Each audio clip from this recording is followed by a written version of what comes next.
Alright guys, so I decided to kill an afternoon by driving up to New Hampshire to take part in a 3-game event that one of the stores up there was hosting. Using a fairly hard competitive demon list. So you can see for my first game I drew warriors, and I'm facing one of the incarnations of the latest night bus craze that's kind of sweeping the Northeast at the moment. Okay, so on my left, as usual, I got 28 bloodletters. This unit has a standard bearer and a musician, and my battle standard's in there. He's got armor and the great icon of despair. In front, I have a single fiend with a single blood crusher. I got my unit of 5 furies in the back. And then I have a level 2 light caster. He's on the other side of my great unclean one, so you can't really see him. And then I have the big guy. He's a level 4. He's got pestilent mucus, which for every wound you do to him, you take a toughness test. Each model in base to base takes a toughness test with no armor save, or they suffer a wound. Then I have 6 flamers up in the woods, and then 28 bloodletters and with a herald. And this unit actually has full command and the icon of endless war. And then I have a single fiend and a single blood crush over here. And actually to the top right, where you can't really see them in the picture, I have 3 scouting nurglings. So the warrior's army, he's got 5 hounds on the flank here, and then he's got 18 warriors with halberds, no mark. I thought that was curious. I presumably to keep people from frenzy baiting them, because warriors with even without the mark of corn, halberd warriors are still pretty mean. And then he's got the there it is, the dreaded night bus. They have the mark of Tzeentch, and in there he's got his battle standard bearer, who's got a 1-up armor save, a 4-up ward, and he's got the favor of the gods, and he's immune to killing blow. Behind the knights, he's got a unit of 10 naked marauders, and he's bunkering a deathcaster in there, who's got he's got soul blight and some other stuff that he doesn't really use. He's got 2 war shrines, which are the cool kind of floating obelisk things. And then he's got his chaos lord on a disc, and he's got a 1-up, 3-up, and stubborn, so pretty standard build there. And he's got another unit of 18 warriors, sword and board, mark of Tzeentch. Another unit of 5 hounds, and his Tzeentch sorcerer on a disc makes up the his far right flank. And the Tzeentch sorcerer, I think, rolled up transmogrification, and he got flickering fire as well. Alright, so I roll up the first turn and just kind of shuffle forward. Really no reason to close with him. So I figure I'm just going to stand off and just kind of get into position. Magic, I figure that I throw a net of Ammontok on his knight unit, because I figure they're base strength 4, so there's a 1/3 chance that they won't do anything in the first turn, which I like. And then I use some magic to get rid of this unit of hounds over here, and my flamers end up shooting off this unit of hounds over here as well. So a pretty good, I mean, it's a good way to start. Hopefully tripping the knights up and getting rid of his hound units. So his first turn, he just moves up with both of his disc riders, brings them out over here like so. His knights pass their strength check for the net of Ammontok, and everybody just moves up. Warriors into the building. War Shrine comes over to block the nurglings. Okay, so on my second turn, I'm keeping the Fiend and the Crusher back here, because if he decides to take one of those disc riders, you know, like the Lord, into the flank of the bloodletters, I can kind of counter with the Crusher, or if he leaves his sorcerer kind of off on his own over here, I could probably pick him off with both of these models. Move the Furies up to kind of I like to keep my Furies behind my main fighting blocks, and then you know, if some event in the game kind of leaves me in an unfavorable position, I like to just fly him out and block the charge. So what I'm doing here is I'm throwing up the leftmost bloodletter unit to kind of tempt his knights into a charge there. What I really want is I want to get some killing blows through before he gets Divine Glory up or whatever. Once he's got the 3-up ward, it's going to be real tough to crack them. So I'm hoping I can just cut the unit down a lot before he rolls that up. The charge is too long for his warriors. They need boxcars or something like that to get in. So, and then you can see I just position the Big Papa to counter the knights if he takes them into the bloodletters. And what I really want him to do is charge Big Papa with the knights, but he's not going to do that. Other bloodletter unit just swift reforms to go deep. Just, you know, when I put my greater demon out in front like that, it'll make charging that horde around kind of tough, so I just figure I just pull them deep. Otherwise it just looks like this. Flamer staying safe out of the charge arc of the War Shrine, and the Crusher and the Fiend kind of just staying handy to block the warriors once they come out of the building from getting involved in any important combats. Otherwise I think magic and shooting are fairly uneventful. My Flamers, all they have to shoot at is warriors in a building and a War Shrine, and they're not going to hurt either of them. So, okay, so in his turn, he charges the knights and his lord into the bloodletters. Which, if he doesn't get divine greatness, that's awesome for me, because that'll give me a chance to killing blow that knight block down to size.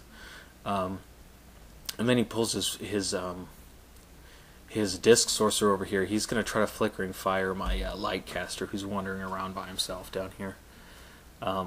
I like that because it kind of leaves his sorcerers easy pickings for my Fiend and my Blood Crusher. Otherwise it looks like so. He pulls the warrior unit out of the building, which I thought was kind of strange. He's going to send him chasing after Flamers, which is fine with me. He's not going to catch him, so... Anyway. Okay. So this is just how things are looking. Okay, so in his magic phase, he throws a Soul Blight onto the bloodletters, which is really, I'm alright with that, because they're already getting wounded on 2s, and I'm really relying on killing blow to do my dirty work for me anyway. So that's not really a big deal. But he does end up double sixing it and cascading his sorcerer, and he survives, but the resulting panic test takes him and his Marauder bunker off the table. So I thought that was kind of nice. Okay, so when we go to combat, in the shooting phase, actually, he did manage to roll up divine greatness, so that changes the equation a little bit. But I think I'm just going to proceed with my overall plan. This is my first time actually facing the Night Bus. I've seen it in action against other demon players and stuff, so I just really want to figure out what it can do and what I can do to crack it. But otherwise, you can see he's killed a bunch of bloodletters. I've managed to kill 3 knights and put a wound on his lord, so I really can't complain. Next turn, I'll take my Great and Clean One into that fight, and I'll see if he can do something to help me get through them 3-up wards. I just really need to win a combat, really, is what I'm thinking. Is if I can get myself into a position where I'll win consistently, my Great Icon of Despair will help me win out in the end. So otherwise, going into my next turn, it's looking like this. So charges. Now remember, the unit on the right, the bloodletters on the right, have the Icon of Endless War. So what looks like a really long charge into the flank of that warrior unit is actually very doable for them. So I go ahead and declare that, and then Big Papa goes into the flank of the knights. So it looks like that, and like I said, I like to use my Furies behind the main units and just fly them out to block. So I just drop them in front of his warriors to keep them from getting in the flank of my Greater Demon. You can see over on the left, on the other side of the Bloodletter unit, I get my Blood Crusher and my Fiend into a Siege Sorcerer, so that'll be nice. My other movement, I just kind of set up this funky, kind of weird line thing where I'm hoping, I know I'm going to win the combat against his warriors and break them, and I'm hoping if he rolls low on his flee roll, I'll be able to catch him with the Bloodletters. If he rolls high enough to get away, he'll bounce through the Flamers and the Nurglings off the table. So that's what I'm hoping to achieve there. Otherwise, magic, I think I get Time Warp through on the Bloodletters, which it'll help. A couple more attacks means more killing blow possibilities, but they still got to get through the 3-up ward, so Every little bit helps. Okay, so we go to combat, and I lose a bunch of bloodletters. I kill maybe one more knight, and now both our battle standards are stuck in a challenge together. I think I probably should have taken the challenge with my Great and Clean one, because I know he could probably kill that battle standard bearer fairly easily, even with the 3-up ward. But I took it with my own battle standard bearer, thinking I needed the Great and Clean one to kill knights instead. On the left, I won the combat against the sorcerer, and then with the leadership banner, so close I easily broke him. But he rolled an 11 to escape my fiend, which kind of was really frustrating. Those were some really easy points that just got away like that. And then over here, this was, man, I don't know if it was a good call or a bad call. What happened is I won the combat, and then at the last minute I was going to pursue and catch him, but at the last minute I decided that I have my general and my battle standard stuck in the same combat against the night bus, so I really need this other bloodletter unit in the area, because if that goes bad, that's a lot of points that I just gave up. So I kind of need to keep them in the area to prevent that from happening. So I decided not to pursue, thinking that otherwise my plan would work, and he rolled, like a 4 on his fleet roll, so he's right there. So that really sucks. Whether or not that was a good decision remains to be seen. Otherwise, here's how we're looking going into his next turn. Okay, so yeah, he rallies his disc sorcerer. He charges the warriors and a shrine into the furies, which is fine with me. And he rallies these warriors as well, which, it was going to happen. And then in magic, now this sorcerer, his Tzeentch sorcerer, has flickering fire and transmogrification, and I stop one, but the other one kills my fiend. Alright, so in combat, this was absolutely horrendous. I really fluffed pretty bad. I lost the combat, really not by a lot, but I fluffed 4 instability rolls, and I'm walking away with 5 wounds on my greater demon and a ton of bloodletters gone. So, yeah, those instability rolls really, really hurt. So going into my next turn, I charge my Bloodletter Horde into this unit of warriors, knowing I'll win that fairly easily. Hopefully I can just break them, run them down, and get those points.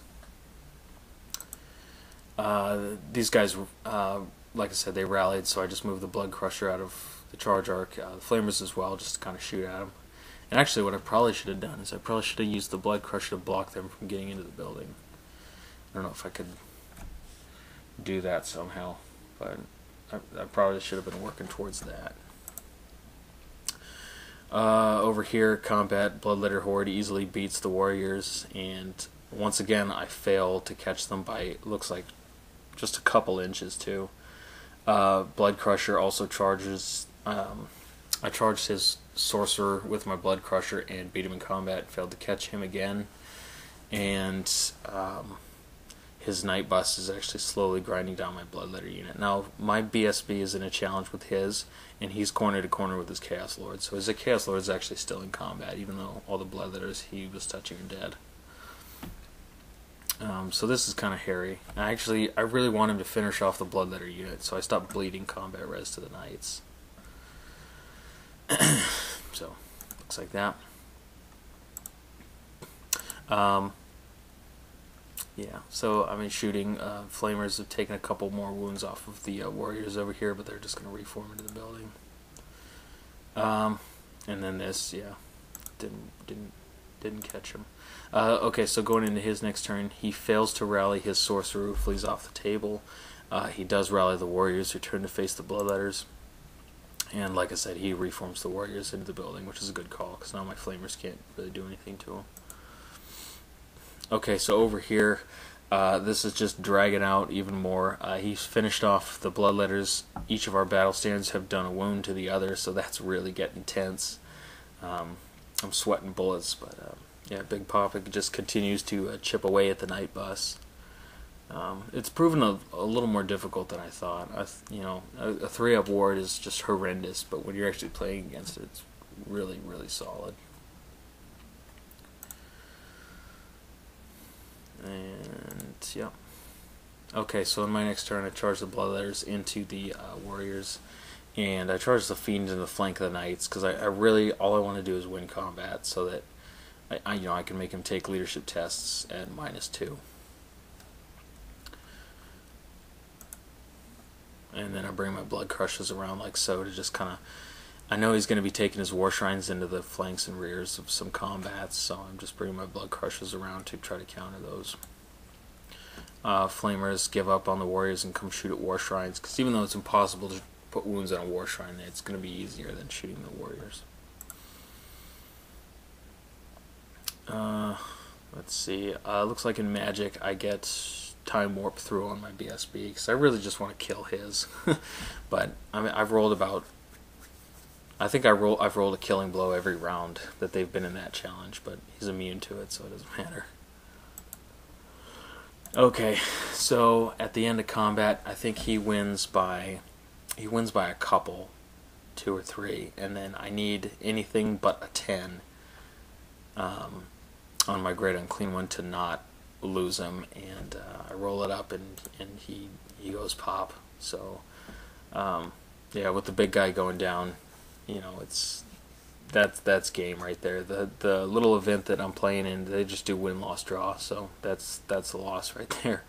So anyway, real tough taking down the Night Bus, but I think I'll be ready for him next time. Anyway, I hope you guys enjoyed the report, and I'll see you guys at the next game.